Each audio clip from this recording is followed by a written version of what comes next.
Do you ever feel worse about yourself after scrolling through Facebook or Twitter? Does it seem as though everyone is leading a life better than your own? It's all too easy to get jealous of others on social media. One of the attitude problem is the increased level of negative emotions such as envy and isolation. For example, vacation photos, engagement announcements, wedding shoots, it can be enough to make you seriously envious. Even when you feel jealous, it is as though you can't look away. On some level, you might even enjoy using their post as a stick with which to beat yourself. Within minutes, you can spiral downwards into a pit of self-loathing and despair. You might also feel bad for feeling jealous. Jealousy is a problem because it might feel like a mere annoyance on a day-to-day level, but the effects can accumulate over time. According to a piece of research published in the journal Science, envy and physical pain make use of the same regions in the brain. It actually urges to feel jealous and it can become a bad habit. Over time, you can become a bitter person who is too busy overanalyzing their own shortcomings rather than living life. There are 88.7% of Malaysians are social media users such as Facebook, Instagram, TikTok, WhatsApp, and majority of them affected by mental health because of overanalyzing and overthinking until make them stressed, which is caused by envy. Narcissistic is one of attitude problem. Narcissism refers to entitlement, self-absorption, self-importance, grandiose expectations of oneself, and a tendency of self-enhancement. Narcissistic tendencies relate to some online behaviors. For example, individuals eye on agentic narcissism use social media more frequently, post more pictures of themselves, share more information on social media, and engage more in addictive social media use. Agentic narcissism seems to be particularly attracted to visual media. Narcissistic personality disorder affects about 1% of the general population. In the Malaysian context, about 300 people from various backgrounds are affected without them being conscious of it. Moving on to the next part, we will be talking about the solution of the first attitude problem, which is the increased level of negative emotions such as envy and isolation. So the suggested solution is to approach social media with a different mindset. If you're on social media to promote yourself, to sell yourself to others, you will gradually develop a social media envy, which is the situation where you get triggered when you see someone else is doing better than you. Let's say, for an example, you love going outside, taking pictures at beautiful cafes, but you will get triggered when you see someone, let's say your friend, taking a better picture at a better cafe in a better outfit than you will get triggered of it. So instead of using social media as a platform to promote yourself, use it as a platform to express your gratitude towards life, to express your love to yourself, or to use it to store memories. A person usually shows narcissistic behavior when they are triggered. So triggers are situations, words, or actions that make you feel strongly unpleasant emotions. When triggered, narcissistic individuals usually overreact and make regrettable decisions. So it is important to understand the situations in which your narcissism shows up. So knowing what they are might help you identify the causes of your narcissism so you can handle them properly later. So for an example, if you experience narcissistic tendencies and you want to become aware of your triggers, you may notice that you frequently feel challenged when someone you consider look less attractive than you post a good picture on social media, let's say Instagram.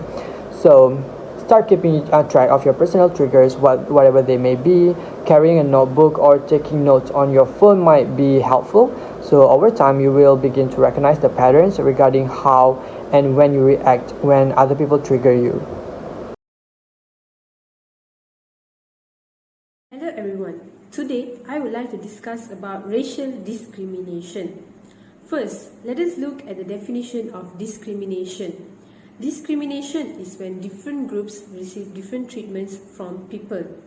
Next, let's look at what defines a race. Race, by the Census Bureau, is defined as a person's self-identification to one or more social groups. What is racial discrimination? Racial discrimination is when someone mistreats or gives different treatments to a certain race or a certain group of people. There is one issue that has been going on and is famous. The issue of landlords giving out rentals to only a specific race is the current issue. As you can see in the pictures attached, there are landlords who require a specific race to give out rent to. There are also tenants who are indeed offended by this requirement, and they have stated their dissatisfaction in the comment section. You can see in the comment section, some people feel discriminated, and they even suggested for the government to implement such laws such as no racial preference when giving out rental spaces. The commenter even said that her broken Cantonese and her not so Indian looking face saved her from landlords who implement racial preference when renting out. This clearly indicates that the landlords are actually discriminating against other races. The commenter even said that it is actually up to the landlord whether they want to put a racial preference or not, because at the end of the day, it is the landlord's house. In this case, modern racism is present. There are some people who are justifying their actions, such as the commenter who said that landlords can put racial preference because it is their house after all. However, this is a clear demonstration of modern racism because they refuse to accept the fact that they are indeed discriminating against other races. This might be due to different perceptions that they have. Social perception is important as it is the development of certain attitudes and behaviors to people and certain groups. Discrimination might occur due to internal attribution or external attribution. Landlord's decision to put up a specific racial preference might be due to the makeup of the neighborhood with specific race groups. Landlords require only a specific race to give out rent to. It is a clear form of discrimination against other races. This clearly affects the renter's cognitive process. For example, when landlords put up a specific racial preference, when tenants are looking for houses, it creates a bad impression in them and leaves a mark. When they want to find another house, they would carry on this impression of how landlords require a specific race to give out rent to. Such circumstances actually highlight the critical role of cognitive processes in social behavior. It also creates an uncomfortable environment for tenants. The racial preference makes it harder for other races to find houses to live in. Malaysia is known as a peaceful multiracial country. However, when landlords put up certain racial preference, it creates a major difference or a huge gap in other races. This might even further lead to racial disputes.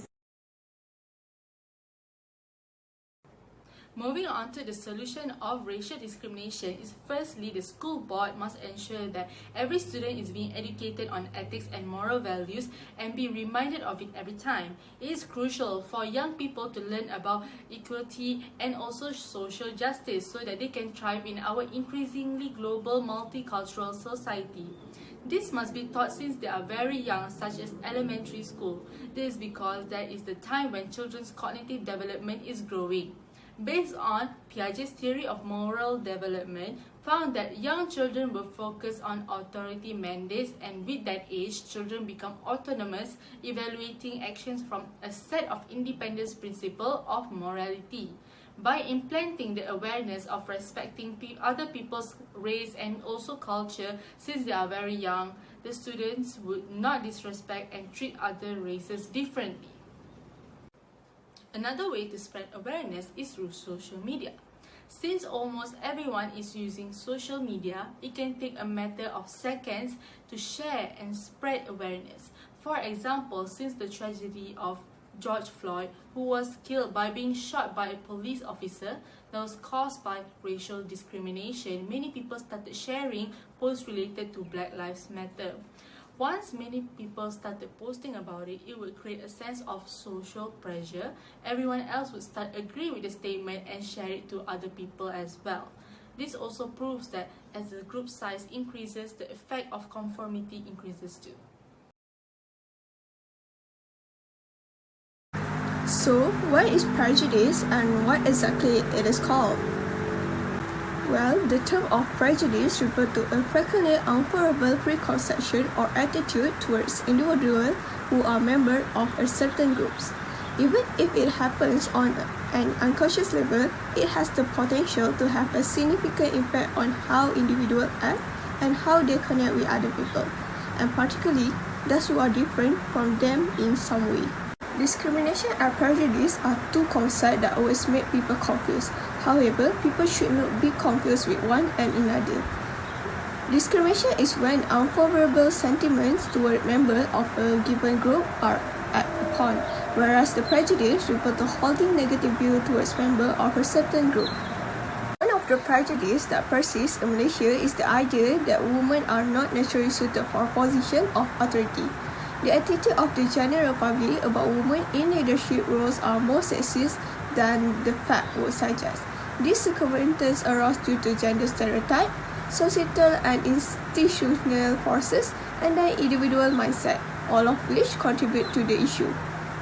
So, let's look at the video to see this problem more. Ya, dengan kata-kata untuk memburuk-burukkan nama, maruah, image tiga wakil rakyat ini. Kononnya tidak hormat kepada wanita. Tak hormat pada wanita. Tidak menjaga maruah wanita.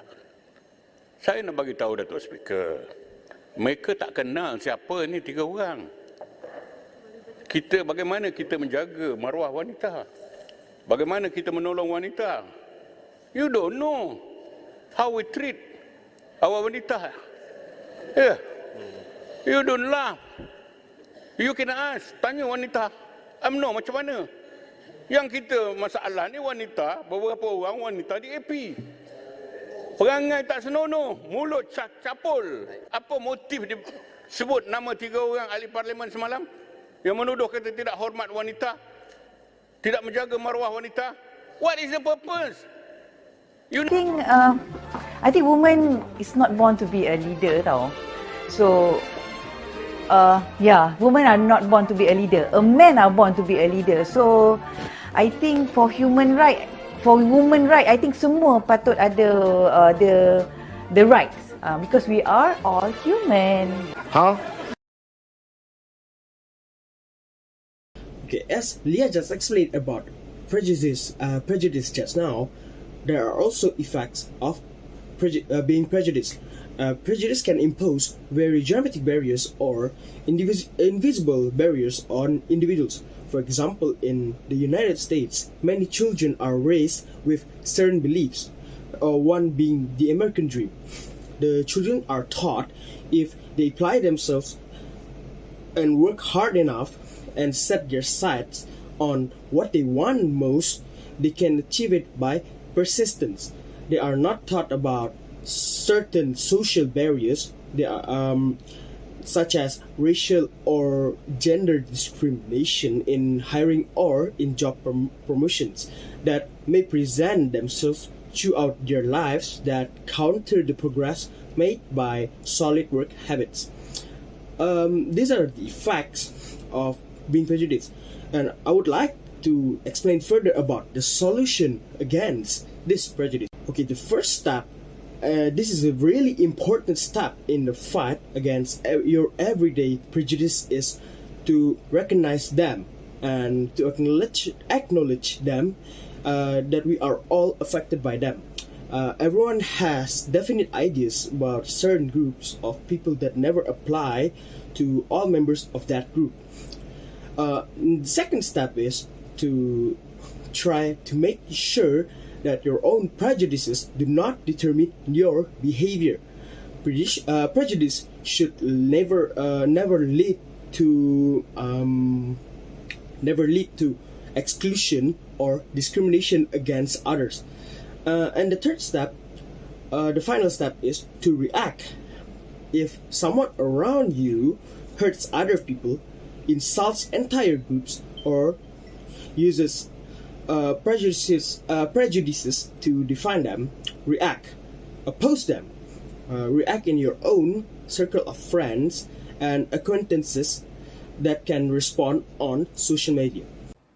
In this presentation, we can conclude that attitudes, prejudice, and discrimination persist in society due to social learning and conformity to social norms. As diverse individuals, humans can experience conflict when interacting with people who are different from each other.